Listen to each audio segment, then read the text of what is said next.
I am going to summarize the book Atomic Habits, an easy and proven way to build good habits and break bad ones. Habits can change one's destiny.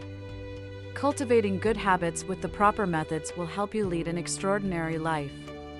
Statistics show that unconscious habits determine 60% to 70% of a person's behavior. We all know that molecules are made up of atoms, and habits are like atoms. Countless tiny habits aggregate to form our words, actions, and behavior and finally change the destiny of our lives. Financial investment places a high value on compound interest. Similarly, habits are also a form of self-improving compound interest. Just like money multiplying with compound interest, the effects of habits also multiply with repetition. Going to the gym for 3 days in a row might not show significant changes in your body, but after a week, you may start feeling more energetic. Similarly, practicing English for an hour every night might not make you fluent immediately, but you'll remember more words. However, the slow pace of change may lead to a lack of hope, resulting in giving up. Choosing to give in to bad habits further reinforces those habits. People often think indulging themselves once is not a big deal, but repeating 1% of mistakes daily can accumulate harmful results. When you make 1% better or worse choices, each seemingly insignificant decision adds up throughout your life, determining who you are and who you could be. Therefore, what matters is not the present moment, but whether your current habits lead you to success. Why is it so easy to adopt bad habits, but difficult to cultivate good ones? In the book Atomic Habits, author James Clear, a renowned habit researcher and founder of the Habits Academy, identifies 4 steps in habit formation: cue, craving, response, and reward. These 4 steps form a neurofeedback loop, ultimately forming conditioned reflexes, thus completing the habit loop. Through years of meticulous research, Clear has summarized 4 fundamental laws for cultivating habits: make it obvious, make it attractive, make it easy, and make it satisfying. These 4 laws help you quickly develop good habits. First, let's analyze a question: why is it easy to acquire bad habits, but difficult to cultivate good ones? The answer is simple: bad habits align with your natural inclinations and don't cause resistance. For example, asking yourself to exercise and read daily requires overcoming inertia and resisting the desire for comfort. However, indulging in a bad habit like watching TV shows for an hour daily feels like enjoying life and completely aligns with your nature. Secondly, bad habits provide immediate pleasure, unlike good habits. Bad habits offer instant gratification, while good habits do not. Bad habits fulfill immediate desires, while good habits require sustained effort without immediate rewards. For example, scrolling through your phone temporarily distracts you from life's pressures, but the long-term consequences of time wasted accumulate slowly. Similarly, despite consistent exercise, visible physical changes might take time to notice, leading to frustration and potential abandonment of the habit. The key to habit formation is finding methods to sustain your efforts sufficiently, overcoming the valley of disappointment. This refers to the plateau phase in habit formation, where no significant changes are observed. Understanding this concept helps us comprehend a common phenomenon: people complaining about not achieving success despite their efforts. They are akin to complaining about ice not melting when heated from -3 to 0 degrees Celsius. Efforts accumulate during this plateau period until conditions are right for change. So, how can we overcome the valley of disappointment? The answer lies in 2 sentences: forget the goal and focus on the system. This means disregarding the desired outcome and concentrating on the process that leads to those outcomes. If you're a coach, this means ignoring the goal of winning championships and focusing solely on how the team trains daily. While goals are essential for direction, it's the system that facilitates progress. Any tiny progress motivates persistence. Now that we understand it's challenging to change habits due to systemic issues, how can we improve the system?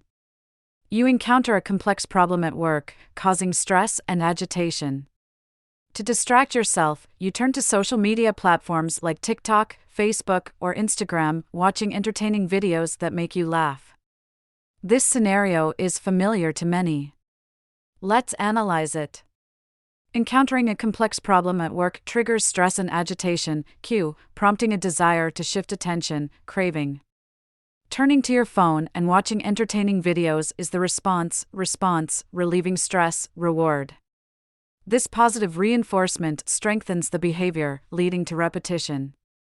The cue, craving, response, and reward cycle repeats enough times to form a habit. Any habit can be broken down into cue, craving, response, and reward. When these steps are repeated enough times, they become ingrained habits. Next, let's discuss how to intervene in behavior occurrence to cultivate good habits. The first law is to make good habits obvious in the cue stage. Firstly, you can allocate a fixed time slot and location for the habit. Make it specific and clear. For example, set a time every night at 9 p.m. to write in your journal, or allocate 30 minutes for reading at the desk every night at 10:30 p.m. You can also use existing habits to prompt new ones. For instance, if you shower every night, you can make a rule to read immediately after showering. If you walk your dog, you can exercise right after walking. Good habits like exercising or reading are often essential but not urgent tasks. By allocating a fixed time slot or linking them to existing habits, it's easier to remember them. Imagine you're in a room with Wi-Fi, a computer projector, and many snacks like chips and melon seeds. You've set a plan for yourself to read a book this week, exercise at least 3 times, and eat more fruits and vegetables to lose 1 kilogram. How likely will you stick to your plan in this environment? Many people won't be able to adhere to it for long. However, you can help yourself achieve these goals by environmental design. Turn off the Wi-Fi, store the computer and projector in a locked cabinet, put away the snacks, and scatter the books you plan to read in visible places like beside your pillow, the toilet, or the dining table.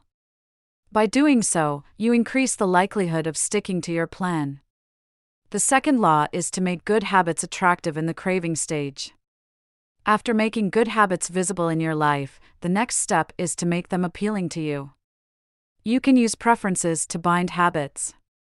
This part discusses the driving force behind human behavior, dopamine. Dopamine generates feelings of happiness and plays a role in habit formation. In habit formation, we experience pleasure or anticipation of pleasure. Dopamine is released when rewards are obtained. Many tech companies study how to stimulate dopamine secretion precisely, leading to addictive platforms like TikTok and Honor of Kings. Food companies invest millions in researching the exact combination of salt, sugar, and fat to stimulate the brain's reward system, making certain foods irresistible, such as Coca-Cola. You can utilize your preferences as a reward. For example, if you enjoy watching a particular TV show, only allow yourself to watch it while exercising on a treadmill.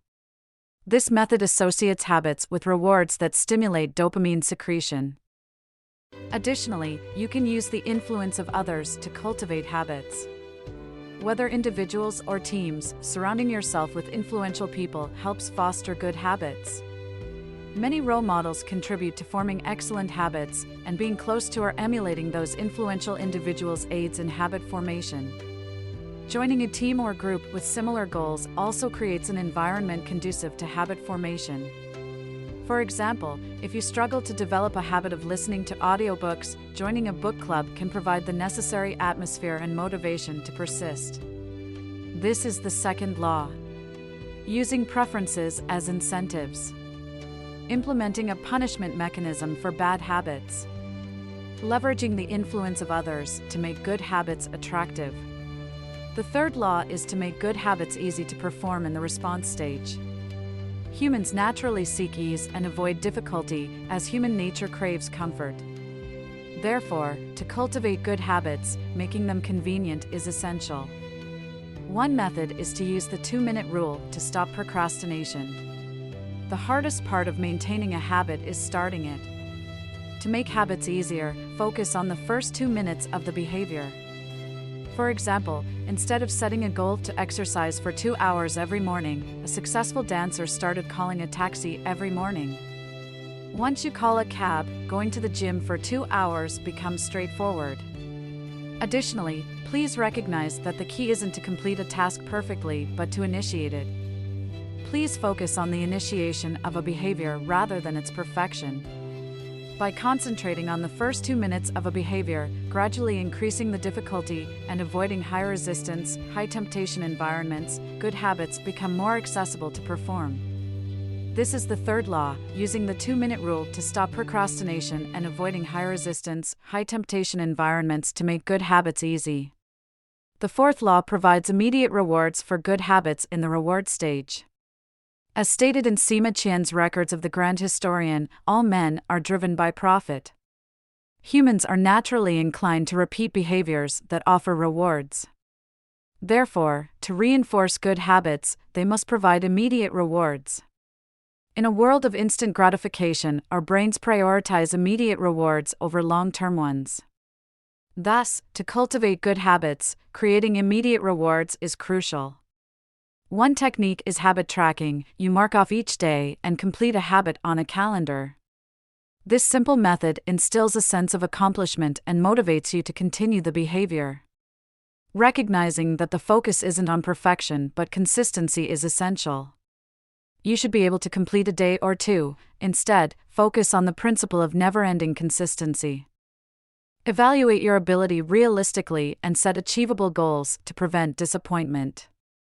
By focusing on the first 2 minutes of a behavior, avoiding high resistance, high temptation environments, and providing immediate rewards for good habits, habit formation becomes more manageable. The fourth law uses habit tracking and provides immediate rewards to reward good habits. We must learn how to utilize human nature to cultivate our habits. How can we do that? The result of a behavior must come with a reward you care about for you to repeat that behavior. Just like teaching a dog to shake hands, you must reward it with a treat after it acts. This is the nature of animals. The so-called formation of good habits is all about repeatedly executing rewards. The logic of human behavior is straightforward, seeking gains and avoiding losses. It means repeating behaviors that offer rewards and avoiding actions that result in punishment. However, rewards come in two forms, delayed and immediate, just like punishments. Like other animals on the African continent, our ancestors struggled daily to cope with serious threats and survival issues and sought ways to find food and shelter from the elements. From this perspective, valuing immediate satisfaction makes sense. Living in an environment of immediate rewards for thousands of generations, we have evolved to prefer quick rewards rather than long-term ones. However, good habits often lead to long-term rewards. Therefore, we should align with our nature and evolutionary instincts by creating immediate rewards and satisfaction for good habits and punishment for bad habits. So, how do we create immediate satisfaction? The book introduces a technique called habit tracking. It's a straightforward method of tracking your habits. Take a calendar and mark off each day you complete the habit. American comedian Jerry Seinfeld used this method to maintain his habit of writing jokes. His only goal was always to keep the chain and write daily jokes. He wasn't concerned about the quality of each joke or about lacking inspiration. He focused on doing it every day, continually exercising his comedic muscles. Habit tracking is about establishing an unbroken principle. In a study involving over 1,600 people, scientists found that those who tracked their meals daily lost an additional 2 kilograms compared to those who didn't. Simply tracking this behavior could inspire change. Seeing blank squares on the calendar every morning motivates you to maintain the behavior because you don't want to undo your progress due to one missed day. This method resonates with me because I've been using it for years. At the beginning of each year, I find a yearly calendar online and print it out. Each day, I mark off completing a task. For example, exercising for 10 minutes, reading for 15 minutes, etc. Every stroke of the pen gives me a sense of accomplishment. Of course, there are occasional instances where I miss a day or two due to uncontrollable reasons like travel or illness, but I note the reasons and continue to persevere. As someone who has persevered through something, I know persistence is more important than perfection. Many people think that if they can't do something perfectly, they won't do it at all. This mentality is dangerous. I like a great line from the book: the cost of missed opportunities is greater than the benefit of success. What does that mean? Suppose you start with $100. A 50% return on investment brings you to $150, but if you experience a 33% loss, you're back to $100. In other words, avoiding a 33% loss and gaining a 50% return have equal value. Charlie Munger once said, "The first rule of compounding is never to interrupt it unnecessarily." So, no matter how low your emotions are or how busy your work is, stick with it, whether it's 10 high jumps, 5 push-ups, or even just 1 squat. Indeed, nothing should be underestimated. Never be idle, and don't let losses erode your buoyancy. Persistence is more important than perfection. Some considerations regarding continuous, uninterrupted action habit tracking are worth mentioning here. You must assess your capabilities and set realistic, achievable goals, otherwise, continuous failure can be demoralizing.